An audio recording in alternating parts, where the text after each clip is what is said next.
Welcome back to another exciting YouTube video, and what we are talking about today is intervallic tapping.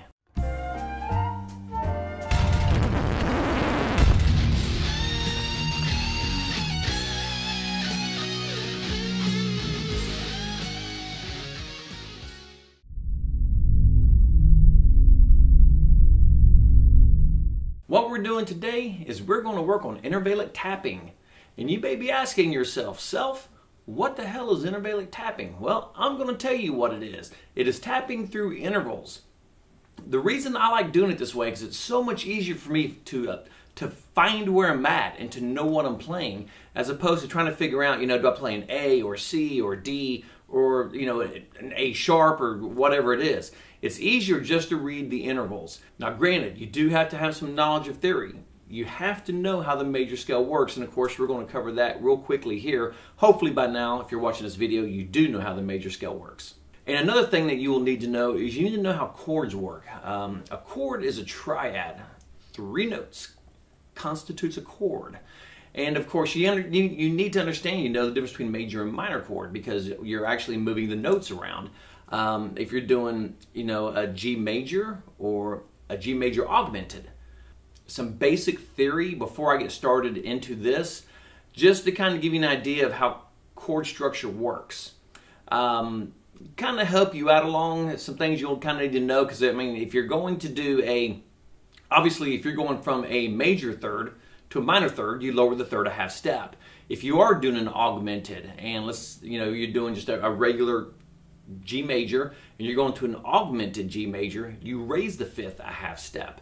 And these are just things that you will need to know. And obviously, all the knowledge you can get on theory and intervals, it's only going to help you in the long run. All right, let's have some fun with some intervals. Here we go. Of course, like I said, we're going to go over what the major scale is. We're going to do it here in A.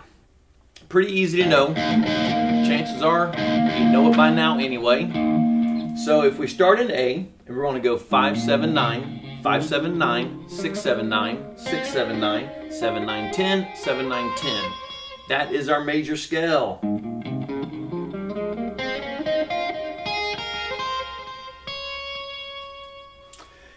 And of course, all that is intervals. It's all comprised of intervals. If you're going from A to B, according to the major scale, that is a whole step. That is an interval. And even though you know it, most people know these patterns, because these are things you start learning as soon as you start playing guitar. But you need to know it laterally also, not just up and down. So if we take that same premise and we start here on A, and we follow our major scale, if we go whole step,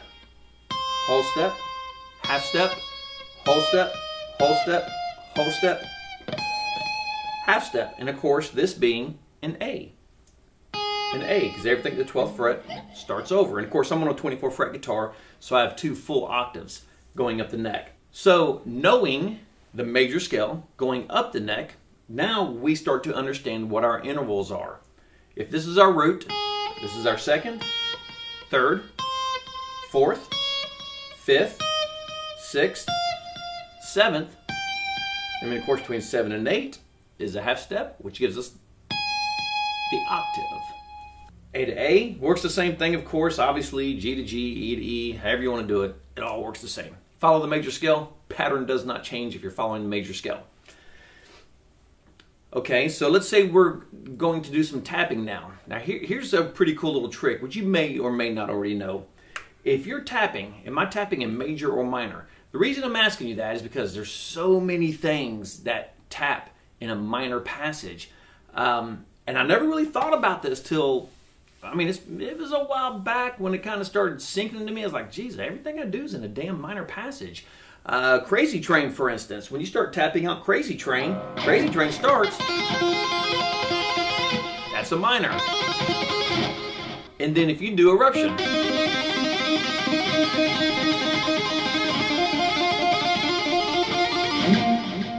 that is actually a minor passage that you're tapping in. Well, here's the cool thing about it, and a very easy way to figure out what you're doing. If we go back to A, and we're typing out a minor passage. If we know what our root is, obviously, We know where our major third is. The easy way to find that is you have 3 empty frets between your root and your third. 3 empty frets. If you count 2 more frets to your 5th, you are tapping in major. That is major. 3 empty frets, 2 empty frets. To change this to minor, all you do is lower your third a half step. Now you have 2 empty frets and 3 empty frets between the third and the 5th. Back to major, back to minor. And obviously, all I'm doing is moving this third to make it major or minor. I'm not having to move the 5th, of course, or the root. So that's an easy way just to glance down to see what you're tapping. And like I said, I kind of got to thinking about this because we were doing a show and we were doing Crazy Train, you know, and tapping that out. And then on a different show, we were doing You Really Got Me by Van Halen. And we did the intro of Eruption. And of course, when you start Eruption, it also starts in a minor passage. 2 empty spots here, 3 here. And then I started thinking, God, there's so many things that I tap in minor. And then when I was working on my own music, I noticed I was always going into a minor passage. Even if I was playing over a major chord, I was tapping over with the relative minor. Because that's just a habit I had gotten into, tapping out that pattern. And so that's when I really kind of started thinking about tapping in intervals and breaking all this stuff down for me to make it easier for me to understand. And I thought, you know, what the hell? Let's do a video on it and maybe it'll help somebody else understand it better also. So, on that note, let's figure this thing out real quick. If we were tapping over an A major, we would find our root, find our major third, and then we would find our 5th. And we get this just by following the pattern of the major scale. And now here, we are in an A major. So what if we wanted to tap this over in A minor? Again, we would find our root. Now, we know to have 2 empty frets between because we're going minor. So here becomes our minor third. And now we got to have 3 empty frets here for our 5th. And we have 3, obviously, because we're running a minor third. If that was a major third, we would only have 2 here. All right. Pretty cool. Pretty easy stuff. Nothing to worry about. So let's say we're doing a song in A major. And then you're soloing, and let's just pretend, for the sake of argument, you've got a piano player, and the song, you're following over your piano player, and the progression of the song happens to go from an A to an augmented A. So we're doing the A major, and then it goes to an augmented A. So what are we going to do here? We're going to tap this sequence out. So if we're doing the A major, get us a little more noise on this here. And then if we were going to tap out the augmented to follow what our piano player is, we take the 5th up a half step. Now we're in an augmented A. Back to an A major. Back to an augmented. Because we're raising that 5th 1/2 step. And it works that way for everything, actually. And it's really simple to understand once you kind of get the handles on it and figure out what the hell you're doing. It's actually pretty simple to understand. So another thing that got me thinking about this is I was soloing over a chord progression. And the progression went from a G major 7 to a G minor 7. And of course it wasn't being played there, it was actually being played here.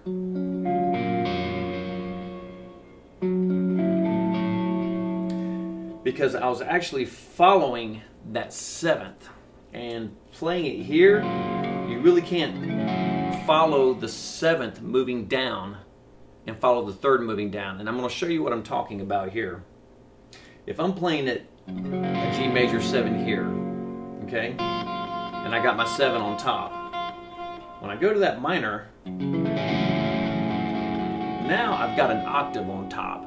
So my melody line per se would be going from here to here.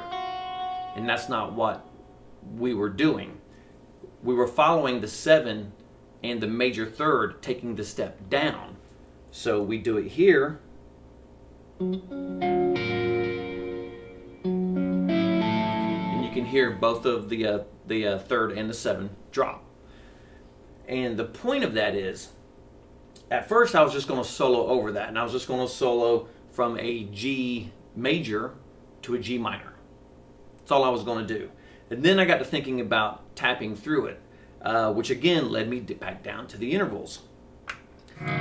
So what had happened was, if you find your G, and you know how to find your major now because you have the 3 and the 2, that's your major. And what I was doing is, like I said, I wanted to follow the progression of those notes dropping off to give the solo a sense of melody. So it wasn't just a bunch of random stuff being thrown about, which so many solos are, and Lord knows I'm as guilty about it as anybody. But if you look at this through intervals and you know where your G is, well, you know where your G up here is. Well, if you want to go to the G7, the G major 7, all you got to do is find your G, go down a half step, because that's what our major scale tells us to do. So now we have G major 7. And listen how beautiful that is. So I broke this down because, like I said, I wanted to follow the structure of what was happening. So I went to a G major 7. And then we transitioned to a G minor 7. And of course, knowing your intervals and a little bit of theory, we know we're going from a G major 7. We have to lower our 3rd a half step, and we have to lower our 7th a half step. So now we're here. So the progression, and what I was tapping over that was actually this.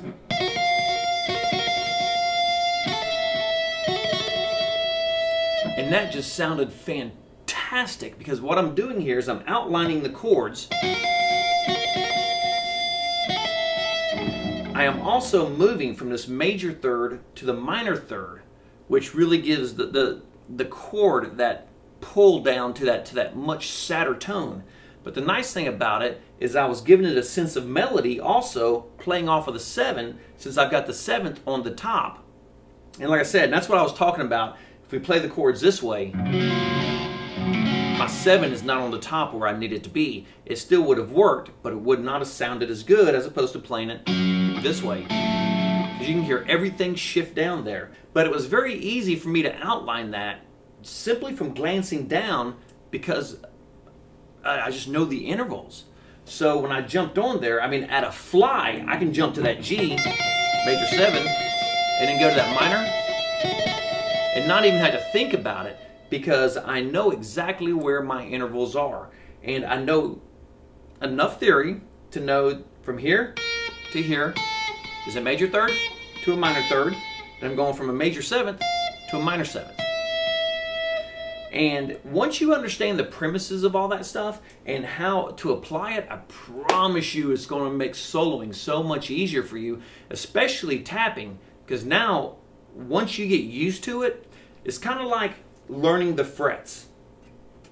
Once you have that ingrained in your head where all your fret markers are, pretty much made the damn guitar easier to play, didn't it? Kind of the same thing. Depending on what scale you're in, basically these are just interval markers. That's all they are. And once you understand the different intervals and how to apply them to the chords that you're playing over, it makes it so much easier. So much easier. So I'm going to end it up there, because I do have another video to follow up on this, and it's not so much going to be over intervals, but just fun things with tapping, which is actually what I should probably call the damn video. Fun things with tapping. But that could have multiple meanings, depending on how you want to look at it. Fun things with tapping. And both of them work fine for me. Both of them work well.